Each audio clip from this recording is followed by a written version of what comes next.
Hi! On the Woodpecker today, I'm building windows.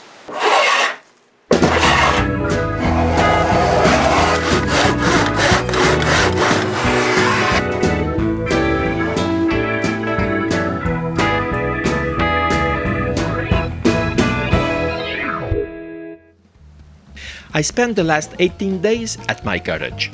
During this time, I will change 2 of my small windows. Since I don't know how to proceed, I borrowed this book from the library.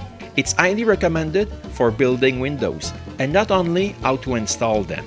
After that, I drew this plan for my cottage windows. But first of all, I need to get there.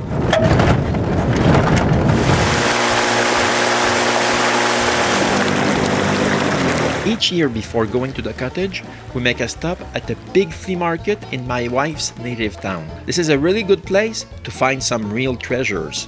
The first one I found was this workbench screw vise. The first thing I do is to install it onto the workbench I built last spring.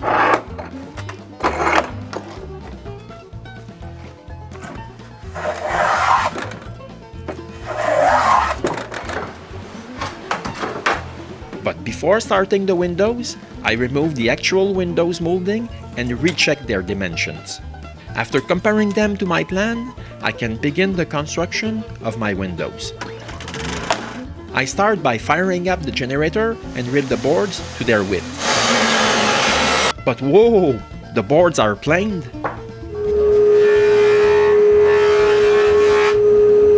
Yes, I surfaced all my boards on 3 sides before I left home.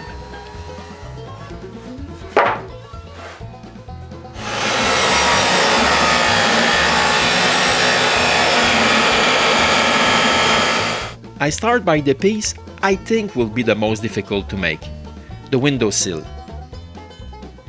I cut this pattern for the shape of the sill at home. I use it to trace the shape. Then with a marking gauge, I trace on the board the maximum width I'll remove.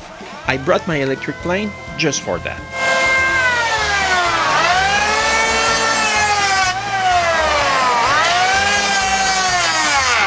I finish it with an end plane.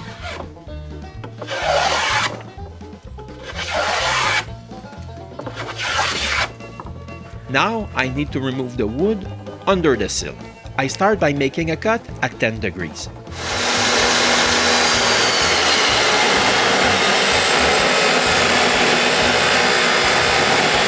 Now you can see the beginning of the sill and also the beginning of the rain.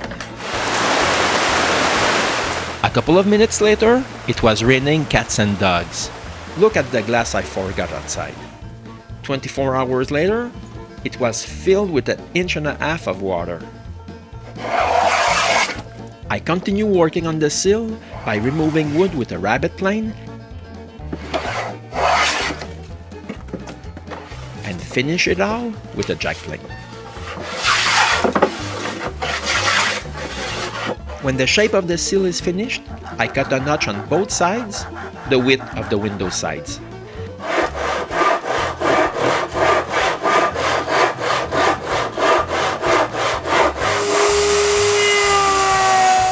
Then I make a 1/2 inch dado on each side of the frame.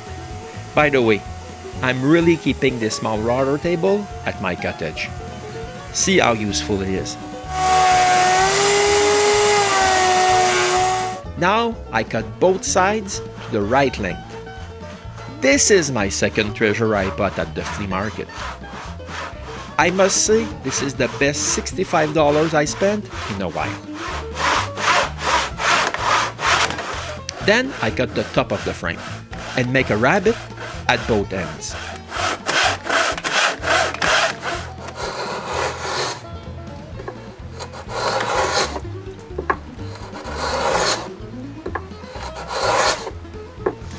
I cut the small sticks that will fit into the dados on each side.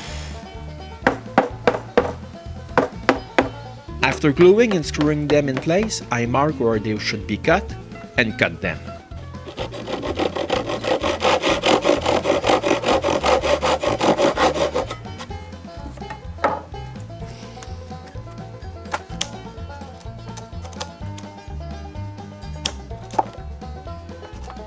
I can finally glue and screw the exterior frame of the window.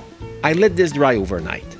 The next morning, I make some changes to the exterior glass frame and print them. I'm amazed that this 30-year-old printer still works like new. I don't expect my laser printer to still be working in 30 years. I start by ripping all the pieces for the glass frames. Then I cut them to the right length.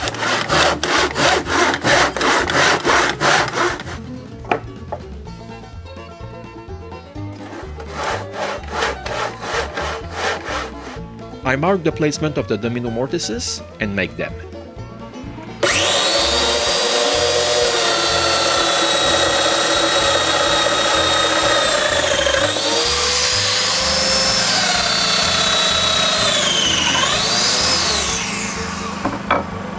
When they're all done, I make a dry fit and trace the glass rabbet and route them in several passes.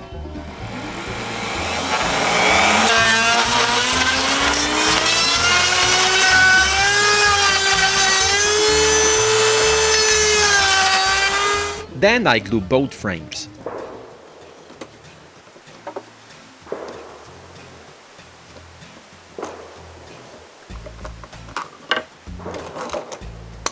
I had a little accident. One piece of the big frame flew away. So I cut out this part and plane it smooth.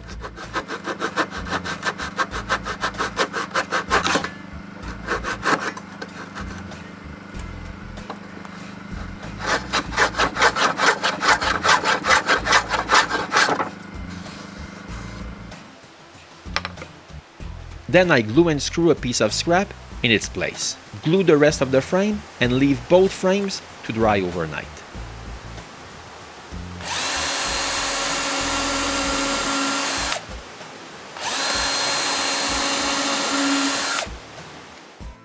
The next morning, I square up the corners.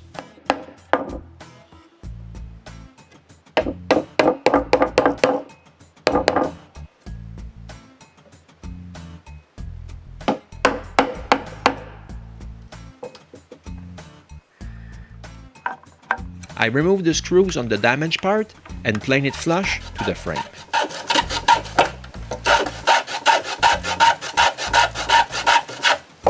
Then I trace the straight line and remove the excess wood with a chisel.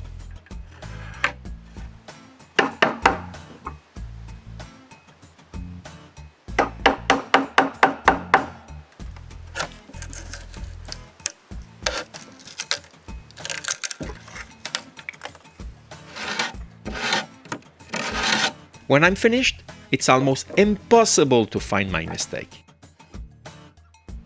I can finally try the glass that I brought.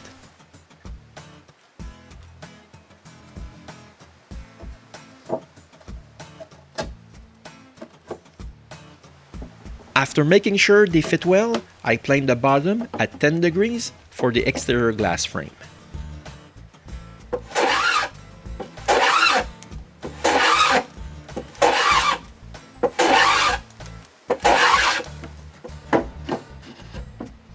When everything fits perfectly, I smooth the lower sash and make sure that it's the right width. Almost, but no cigar, so I plane it a little.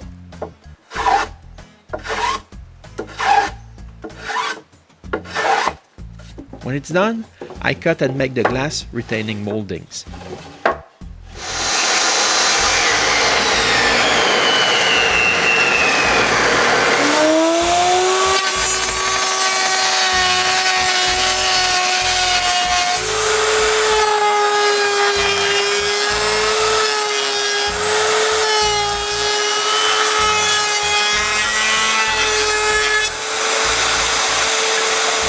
Then I cut two 15-degree strips, which are the mating rails, sealed.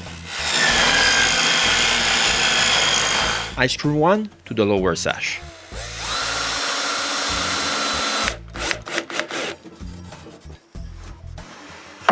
I find the placement for the other on the fixed part of the window and screw it.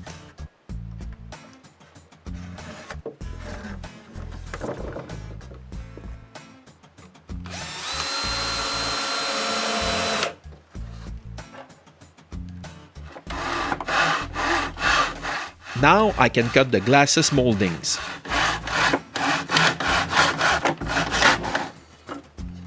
I put them in place and screw them.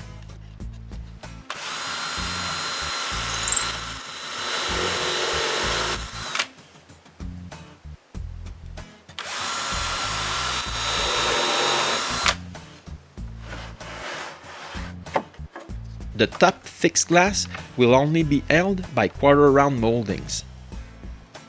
I can screw the two side runners, which hold the lower sash. To obtain a uniform gap, I use two playing cards as shims.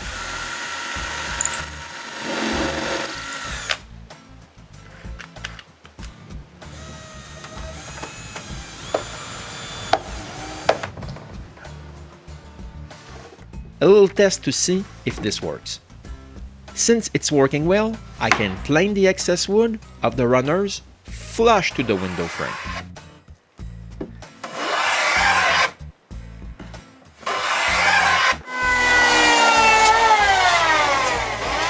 Now I can start to work on the second window, and I can confirm that the sill is really the toughest piece to make in those windows.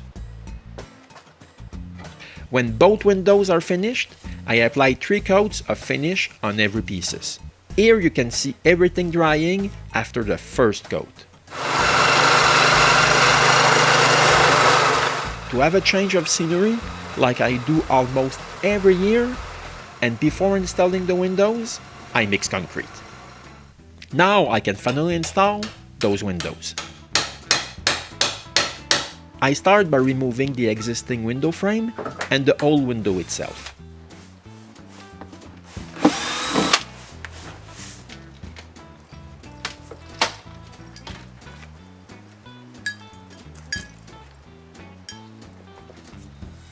Then I must make some little modifications to the window opening.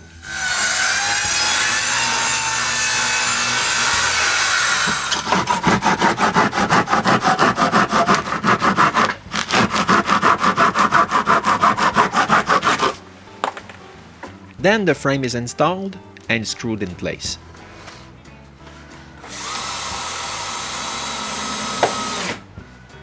I put some weather stripping around the exterior window frame and installed it.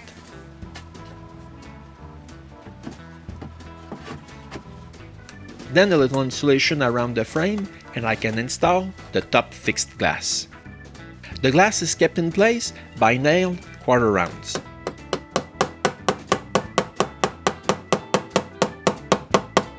And of course, yes, I did it and broke the interior glass. I'll leave it like this for now and I'll revisit this in the future to see if I should change it or not. The lower sash glass is really much more easier to install. I just have to put it in its opening and screw the moldings on top. Now it's time to put the mosquito screen. This stays in place with the help of 4 wood strips screwed around the opening, and then I just remove the excess by cutting it. Then I screw the angle meeting rail strip.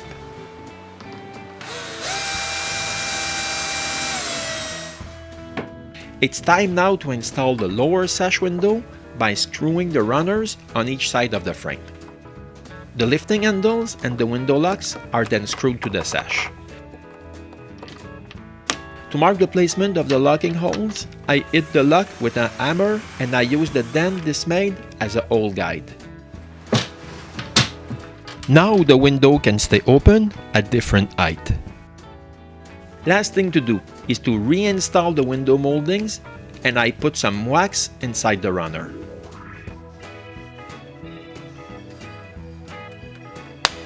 The next morning I tried to caulk around the frame, but my caulking turned bad. It will have to wait for another time. Those are the 2 new windows I built to replace the ones at my cottage. Next year, I'll replace the other 2. I hope this episode was as fun to watch as it was to make, and hope to see you for the next episode of the Woodpecker.